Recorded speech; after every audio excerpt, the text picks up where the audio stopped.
Halo semuanya, perkenalkan nama saya Muhammad Haris, saya dari kelas 1B1 dan saya dari kelas Manajemen Perhotelan.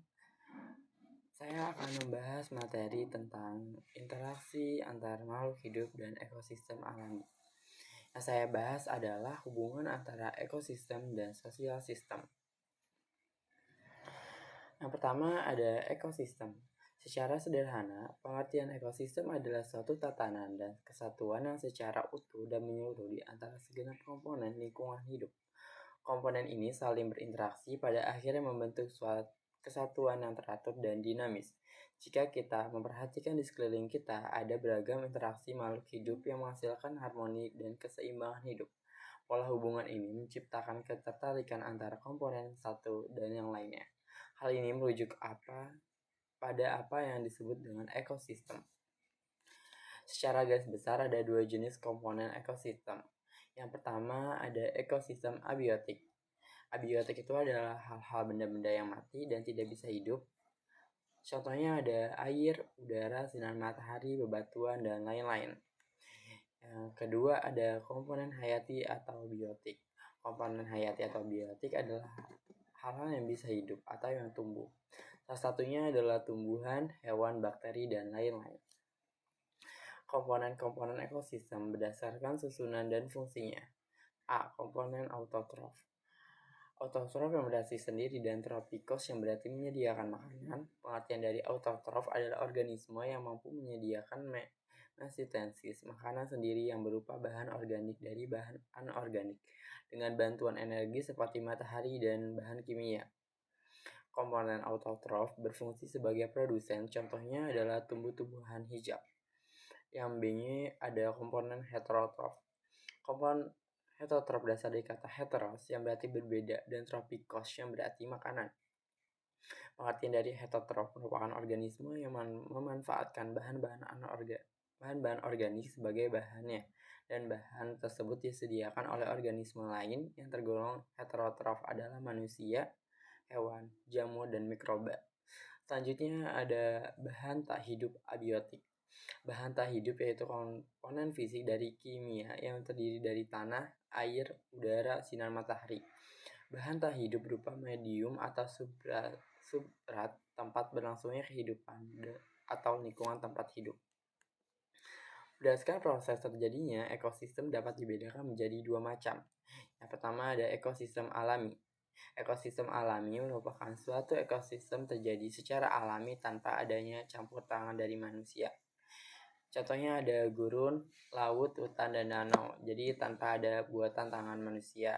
Terus selanjutnya ada ekosistem buatan. Ekosistem buatan adalah ekosistem yang dibuat secara sengaja oleh manusia untuk tujuan tertentu. Salah satunya ada waduk, bendungan, hutan buatan, sawah, dan pertanian.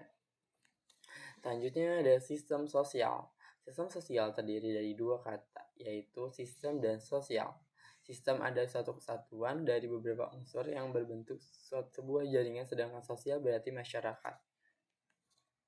Syarat suatu kelompok terdapat dikatakan sebagai suatu sistem sosial. Yang satu, terdapat interaksi antara anggota, mempunyai pola perilaku sistematik dan teratur, bisa diidentifikasi bagian-bagiannya, dan bisa dilihat sebagai suatu sistem sosial.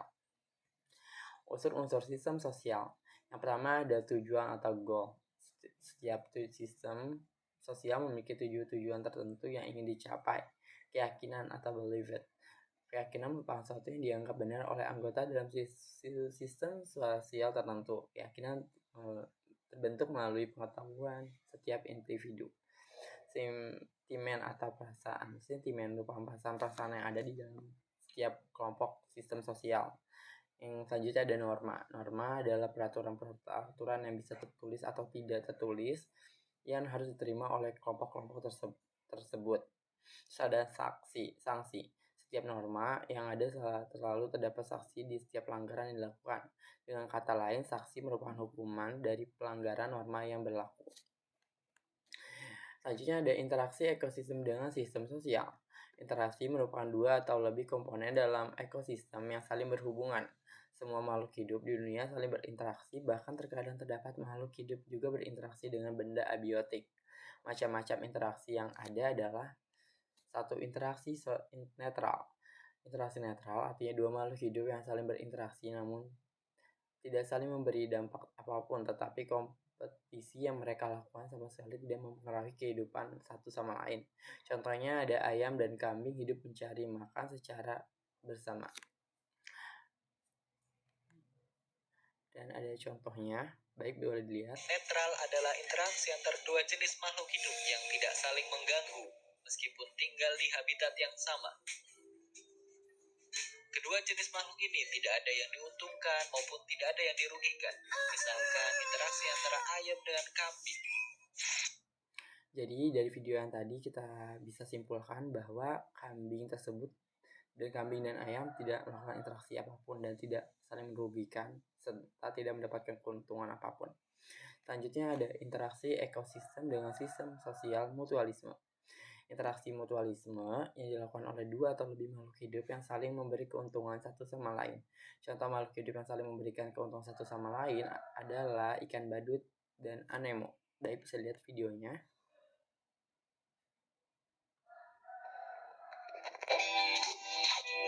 Anemon dan ikan badut.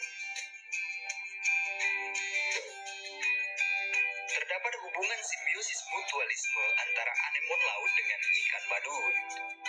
Ikan badut mendapatkan keuntungan karena anemon laut akan memberikan perlindungan untuknya dari serangan predator seperti serangan ikan kupu-kupu.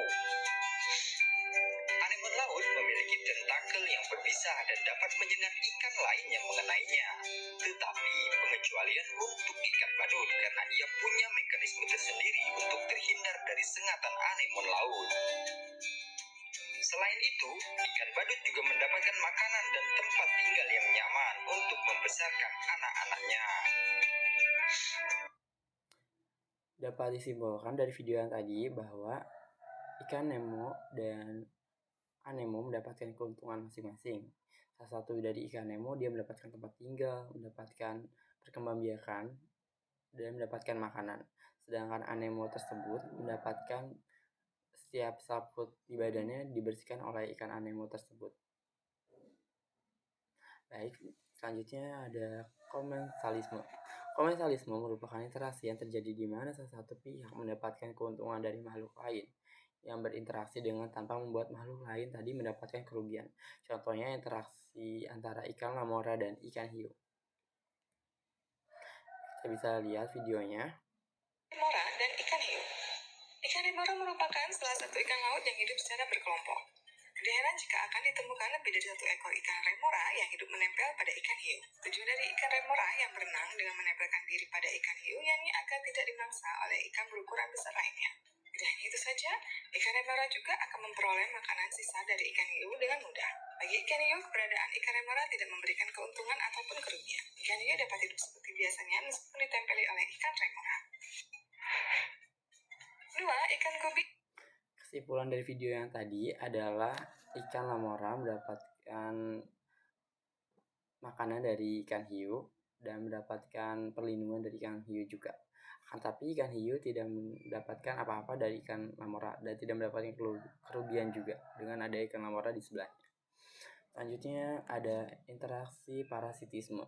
Parasitisme merupakan interaksi antara makhluk hidup di mana salah satu mendapatkan keuntungan namun yang lain justru merugi. Contohnya ada interaksi antara benalu yang tumbuh di pohon mangga. Bisa kita lihat videonya.